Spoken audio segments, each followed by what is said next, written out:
হেফাজতে ইসলাম বাংলাদেশের উদ্যোগে সোহরাওয়ার্দী উদ্যানে আজকে যে নারী সংস্কার আইন প্রতিরোধ করার লক্ষ্যে প্রতিবাদ সমাবেশ হয়েছে, বাংলাদেশের সংখ্যাগরিষ্ঠ উলামায়ে কেরাম এবং আপামর তাওহিদি জনতা এবং মুসলিম জনতা স্বতঃস্ফূর্তভাবে আন্দোলনে অংশগ্রহণ করেছে। আমরা সোশ্যাল মিডিয়ার কল্যাণে একটা ভিডিও আমরা দেখেছি এবং ভিডিওটা যত দেখেছি আমরা আবেগ আপ্লুত হয়েছি এবং মর্মাহত হয়েছি, ব্যথিত হয়েছি এবং হৃদয়ে বহুলাংশেই রক্তক্ষরণ হয়েছে।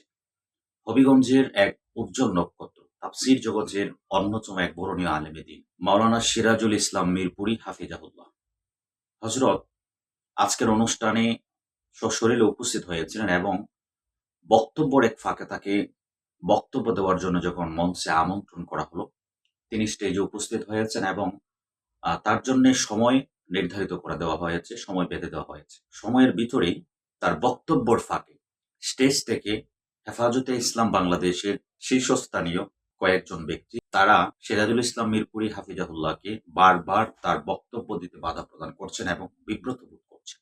এমনকি কয়েকবার ধাক্কা দেওয়া হয়েছে এবং তার হাত থেকে মাইক কেড়ে নেওয়া হয়েছে। এই অমানবিক একতরফা এবং দ্বিমুখী আচরণ গোটা বাংলাদেশের আলেম সমাজের হৃদয়ে রক্তকরণ হয়েছে। বিশেষ করে আমি হবিগঞ্জের একজন কৃতি সন্তান হিসাবে এবং তিনি হবিগঞ্জের একজন উল্লেখযোগ্য আলেম হিসাবে বিষয়টি অন্যরা আসলে কিভাবে দেখছেন, কিন্তু আমি ব্যক্তিগতভাবে বিষয়টা সত্যি আমার কাছে খুব কষ্ট লেগেছে এবং আমি ব্যথিত হয়েছি, আমি মর্মাহত হয়েছি, আমার হৃদয়ে রক্তকরণ হয়েছে। বিষয়টি আসলে কেন করা হলো এবং উদ্দেশ্য প্রণোদিত ভাবেই বিষয়টি করা হয়, তার সাথে এই অমানবিক আচরণটা কেন করা হয়েছে, আমরা হবিগঞ্জের পক্ষ থেকে এবং আলেম সমাজের পক্ষ তার সুষ্ঠু একটা ফায়সালা চাই এবং তার ওয়াজাহাত চাই এবং সুষ্ঠু একটি সমাধান অবশ্যই আমরা আশা করছি।